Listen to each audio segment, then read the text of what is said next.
Next group हमारे पास है phospholipids और इनके भी नाम से आपको जैसे कि पता चल रहा है कि दे कंटेन फॉस्फेट ग्रुप। तो इसीलिए हम इनकी कंपोजिशन को पहले देखेंगे कि क्या हो सकती है, ये कैसे डेवलप होते हैं। इससे प्रीवियस लेक्चर के अंदर आपने पढ़ा था एसाइल ग्लिसरॉल्स को, उसमें आपने पढ़ा था ट्राइग्लिसराइड को। अब यहां पर आपने इसी को याद रखना है कि ट्राइग्लिसराइड की कंपोजिशन आपने पढ़ी थी कि क्या थी। It contains 1 glycerol and 3 fatty acids. अब यहां से हम चलेंगे एक और कंपाउंड की तरफ, वो है डाई एसाइल ग्लिसरॉल। इसको भी आपने पढ़ा था कि इट कंटेन्स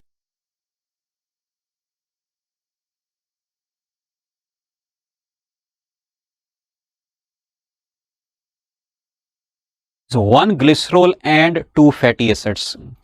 अब यहां पर आपने याद रखना है कि अगर इस डाई एसाइल ग्लिसरॉल के अंदर हम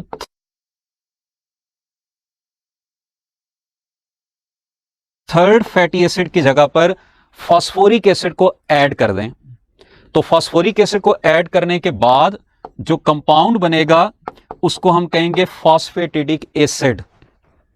अब इसलिए अगर आपसे पूछा जाए कि फॉस्फेटिडिक एसिड की कंपोजिशन क्या होगी, तो आपने याद रखना है कि it contains 1 glycerol, 2 fatty acids and 1 phosphoric acid.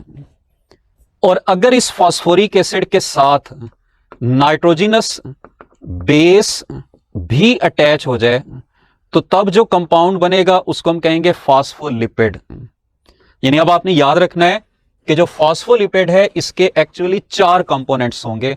वो कौन कौन से कंपोनेंट्स होंगे? ग्लिसरॉल, उसके अलावा 2 फैटी एसिड्स और 1 phosphoric acid H3PO4 and 1 nitrogenous base.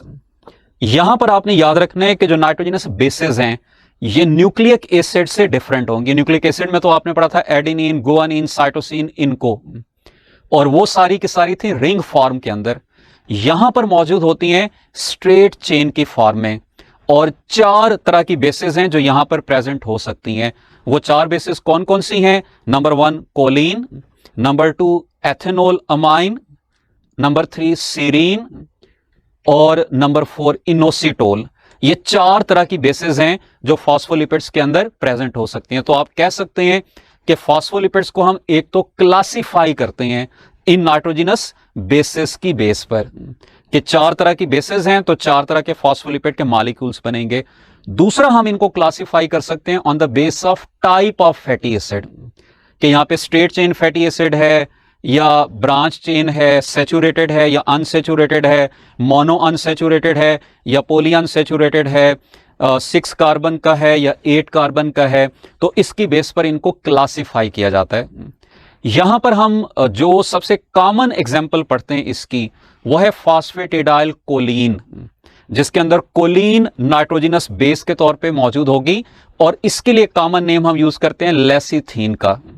तो हम इस फॉस्फोलिपिड के मॉलिक्यूल की एक तो देखेंगे केमिकल कंपोजिशन, और उसके साथ साथ हम देखेंगे इसका फिजिकल स्ट्रक्चर, कि फिजिकली ये मॉलिक्यूल कैसा नजर आएगा। तो ये आपके सामने 2 चीजें होंगी इसकी कंपोजिशन। सबसे पहले केमिकल कंपोजिशन, कि हमारे पास 3 कंपोनेंट्स प्रेजेंट हैं। 1 इज ग्लिसरॉल, ठीक है, this is the glycerol molecule. Glycerol की 3 कार्बन्स हैं, 1, 2 और 3। कार्बन नंबर 1 के ऊपर फैटी एसिड का एक मॉलिक्यूल अटैच, दूसरी कार्बन पर फैटी एसिड का दूसरा मॉलिक्यूल अटैच, और थर्ड कार्बन के साथ फैटी एसिड की बजाय फॉस्फोरिक एसिड अटैच हो जाएगा। ये इसका फॉस्फेट ग्रुप प्रेजेंट है, और इसी के साथ लिंक होगी नाइट्रोजनस बेस, जैसा कि ये आपके सामने कोलीन का मॉलिक्यूल प्रेजेंट है। अब यहां पर आपने ये याद रखना है कि ये जो 3 कंपोनेंट्स हैं, 3 कंपोनेंट्स कौन से हैं? यानी ग्लिसरॉल, फॉस्फेट और नाइट्रोजनस बेस, ये तीनों मिलकर डेवलप करते हैं इस फॉस्फोलिपिड का पोलर हेड। यानी इसके ऊपर चार्ज होगा, वो चार्ज किस वजह से आता है? इस फॉस्फेट ग्रुप की वजह से प्लस नाइट्रोजनस बेस की वजह से, ठीक है, ये इसको चार्ज प्रोवाइड करेंगे, मेनली फॉस्फेट ग्रुप प्रोवाइड करता है। और इस पोर्शन को हम कह देते हैं tail. This tail contains fatty acid, और फैटी एसिड का मॉलिक्यूल है नॉन पोलर, और नॉन पोलर होने की वजह से इसको हम कहेंगे हाइड्रोफोबिक। ये इसका हाइड्रोफोबिक पोर्शन है। जबकि पोलर हेड के अंदर, जैसा कि हमने पढ़ा है कि फॉस्फेट ग्रुप मौजूद है, ये इसको पोलैरिटी दे रहा है, और इस पोलैरिटी की वजह से ये पोर्शन होगा हाइड्रोफिलिक, ये इसका हाइड्रोफिलिक पोर्शन बनाएगा। तो आपने ये ओवरऑल याद रखने हैं कि फॉस्फोलिपिड के मॉलिक्यूल की कंपोजिशन हमने देख ली कि 2 fatty acids, 1 glycerol, 1 phosphoric acid, 1 nitrogenous base. फिर फिजिकली हमने देखा है कि इसके 2 पार्ट्स हैं, एक पोलर पार्ट है जो कि हेड बना रहा है, दूसरा नॉन पोलर टेल्स हैं, 2 टेल्स होंगी इसकी।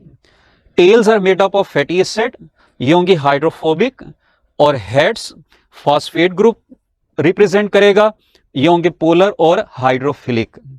अब यहां पर जैसे मैंने बताया कि एक तो इनमें वेरिएशन होती है नाइट्रोजनस बेस की वजह से, 4 तरह की बेसेस हो सकती हैं। दूसरा वेरिएशन इनमें होती है फैटी एसिड्स की बेस पर। दोनों फैटी एसिड सैचुरेटेड हो सकते हैं, दोनों अनसैचुरेटेड हो सकते हैं, एक सैचुरेटेड एक अनसैचुरेटेड हो सकता है। जैसा कि यहां पर हम देख रहे हैं कि ये फैटी एसिड सैचुरेटेड है, ये फैटी एसिड अनसैचुरेटेड है, यहां पे डबल बॉन्ड मौजूद है।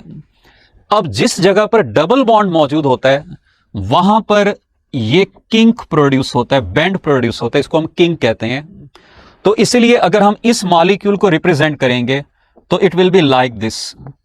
अब ये किसको रिप्रेजेंट कर रहा है कि इसके अंदर एक सैचुरेटेड और दूसरा मोनो अनसैचुरेटेड मॉलिक्यूल है।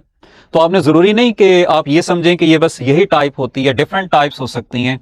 अगर आपके सामने ये फॉस्फोलिपिड होगा तो इसका मतलब ये होगा कि इसमें दोनों फैटी एसिड सैचुरेटेड हैं।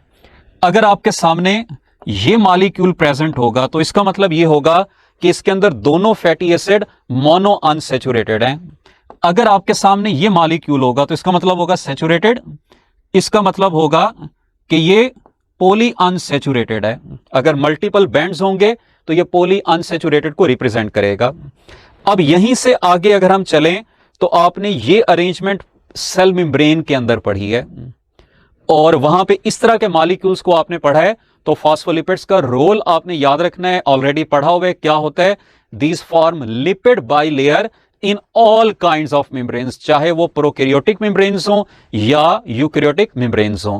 तो ये आपने ओवरऑल फॉस्फोलिपिड्स की कंपोजिशन, इनकी फॉर्मेशन और इनके रोल के बारे में चंद चीजें याद रखनी है।